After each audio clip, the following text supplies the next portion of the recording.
Assalamualaikum warahmatullahi wabarakatuh. Selamat datang di YouTube channel Ensiklopedia Islam, sebuah channel YouTube yang memberikan informasi mengenai dunia Islam secara fun, santai, namun insya Allah kredibel. Sebelum kita mulai, boleh dong subscribe dulu.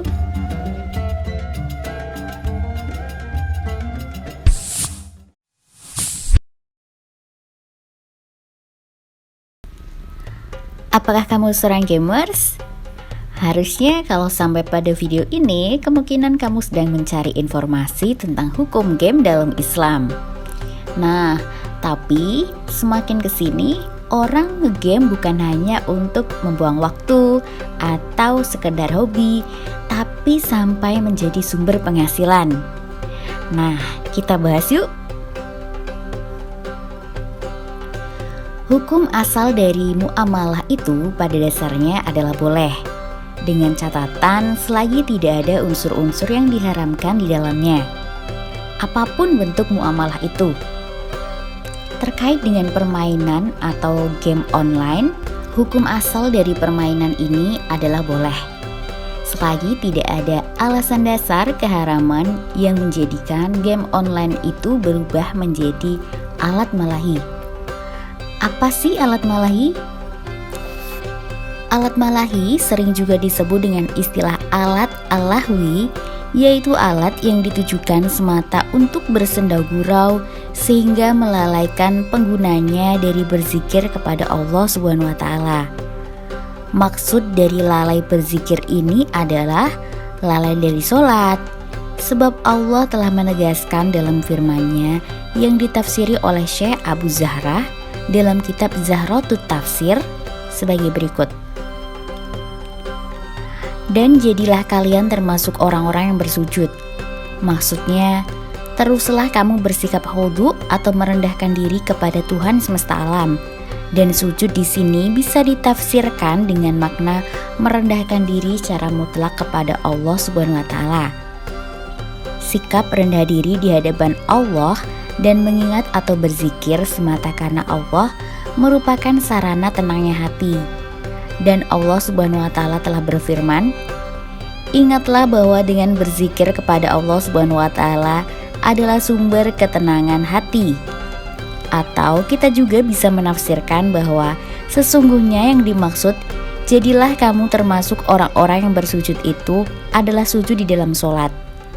Oleh karenanya, makna dari perintah itu adalah seolah jadilah kamu terus-menerus dalam sholatmu, karena sholat merupakan solusi bagi segala kesusahan, hilangnya duka cita, dan jalan keluar dari keprihatinan.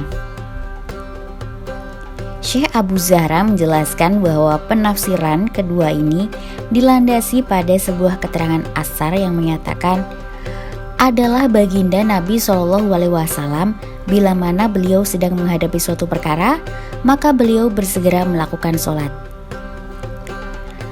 Walhasil, salah satu makna zikir adalah sholat, sehingga pengertian dari alatul lahwi sebagai yang diharamkan karena dapat melalaikan dari zikir, dalam praktiknya adalah melalaikan dari sholat. Dengan demikian, menurut pemikiran ini, maka status hukum atau aplikasi game bisa disebut sebagai alatul malahi sebagai haram menggunakannya atau mengunduhnya apabila karena aplikasi atau game ini maka penggunanya menjadi lalai dari sholat. Jika tidak melalaikan, maka bukan termasuk alatul malahi. Jika tidak menjadi alatul malahi, maka termasuk alat yang bersifat mubah, sehingga dapat dimanfaatkan secara mubah. Li manfaatin mubahah. Karena fisik permainan merupakan alat dengan manfaat yang mubah, maka status fisik game online di tangan user atau pengguna aplikasi adalah merupakan barang pinjaman dengan akad ariyah. Pihak penyedia atau pengembang aplikasi atau provider bisa menariknya sewaktu-waktu dari tangan user bila hal itu diperlukannya. Selanjutnya, pemanfaatan barang pinjaman atau ariyah merupakan yang diperbolehkan bila diizinkan oleh pihak pemiliknya. Bila pinjaman itu disertai dengan penyerahan biaya sewa langsung dari pihak penyewa kepada pemilik barang atau aplikasi, misalnya dengan kuota internet, maka kuota ini menempati kedudukannya sebagai ujuratul kali atau upah sewa dalam akad fikihnya, dan hukumnya adalah halal bagi penyedia aplikasi. Namun, dalam aplikasi game online, upah yang diterima oleh pihak provider adalah berasal dari rating kunjungan user dan jumlah unduhan aplikasinya. Jika ini merupakan game gratis ya. Sementara pihak user menyerahkan kuota internet itu kepada penyedia server aplikasi, misalnya Google Play Store. Alhasil, harta yang diterima pengembang aplikasi adalah berasal dari Google dan merupakan ujrah baginya yang berstatus halal. Bila provider memberikan koin kepada user yang bisa diterimanya dalam bentuk rupiah, bisa dalam bentuk harta fisik, maka status pemberian koin ini dapat dibaca sebagai dua hal. Yang pertama, jika koin itu merupakan bonus dengan catatan bila terdapat misi yang dipersyaratkan menerimanya oleh provider ya. Misalnya setelah user membaca sekian buku ditampilkan oleh provider, maka dia akan mendapatkan sekian poin. Bila polanya seperti ini, maka tidak diragukan lagi bahwa relasi akad antara provider dengan user adalah akad jualah sayembara, yaitu koin diberikan berdasarkan lurus dengan tingkat pencapaian. Oleh karenanya, status koin pemberian provider terhadap user merupakan bonus, sehingga halal menerimanya. Yang kedua, jika koin itu merupakan hibah atau hadiah bagi user. Status hibah atau hadiah ini berlaku bila mana tidak ada ketetapan yang dipersyaratkan oleh provider. Misalnya, baik kalah atau menang dalam memainkan game sepak bola, pihak user akan mendapatkan bonus dari provider. Oleh karenanya, pemberian semacam ini termasuk bagian dari hadiah. Catatan penting yang harus kita perhatikan soal game ini adalah akadnya. Jadi ada dua ya, hibah atau merupakan bonus. Kalau merupakan bonus dan merupakan hadiah atau hibah, maka sifatnya adalah boleh. Tapi kita harus perhatikan juga nih, apakah aplikasi ini menyediakan tampilan yang bermanfaat dan tidak menyajikan tampilan atau fitur yang dilarang oleh syariat.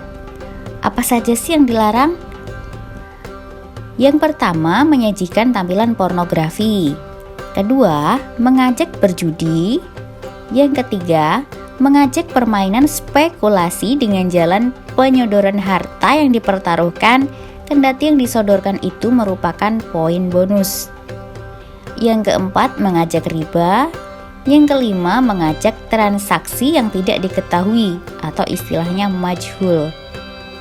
Bila hal-hal semacam ini terdapat di dalam aplikasi tersebut dengan ciri khas adanya taruhan yang disodorkan, meskipun taruhan itu berupa poin, namun poin itu bisa dirupiahkan, maka tak urung bonus yang didapatkan oleh user dari hasil pemakaian aplikasi tersebut adalah termasuk harta haram disebabkan ilat di atas. Sebagaimana bila di dalam aplikasi itu ada fitur cara mengalahkan lawan, seumpama dalam game sepak bola, ada fitur men-tackle lawan misalnya lagi dengan game warrior, ada fitur cara memusnahkan lawan. Apakah ini termasuk kecurangan? Jawabnya adalah fitur tersebut tidak termasuk bagian dari kecurangan yang diharamkan oleh syariat, sebab ia merupakan bagian dari strategi permainan. Fitur yang haram itu apa saja sih? Yang pertama, fitur yang dari segi fisiknya sudah haram, misalnya menampilkan pornografi, atau juga fitur penyerahan harta, baik berupa poin atau uang elektronik, yang bisa dijadikan sebagai uang fisik dan dipakai untuk praktik judi. Setiap koin yang didapat dan bisa dijadikan sebagai uang fisik menandakan koin itu adalah termasuk harta. Bila koin itu kemudian dipertaruhkan dalam aplikasi tersebut atau game tersebut, maka menandakan bahwa game tersebut berubah fungsinya menjadi game judi. Menerimanya hukumnya adalah haram sebab ilat judinya. Nah, sudah jelas kan bagaimana sih hukumnya mendapatkan uang dari game online? Semoga bermanfaat ya. Wallahu a'lam bishawab. Wassalamualaikum warahmatullahi wabarakatuh.